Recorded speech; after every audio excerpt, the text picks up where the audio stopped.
الفريقين هذه النقطة. سموا لفوق، انطلاق، اختراق، يا خبر! هدف.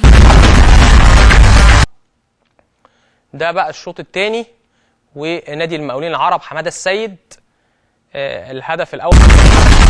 الزمالك وادي احمد حسن هي بانت على يمين موسى صعبه، يبقى الهدف الاول للزمالك عن طريق احمد حسن. اهيا لعبها عدت من عند حائط الصد، يترقب ومعاه احمد فتحي ووليد سليمان، لكن احمد فتحي بيروح. دي فيها خطوره على فكره، فيها خطوره. وليد سليمان وعبد الله السعيد، يا ولد يا ولد يا سعيد يا سعيد يا ولد.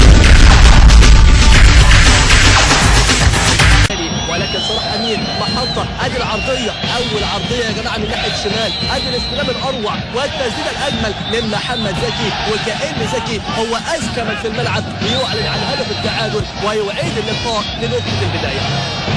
لتعادل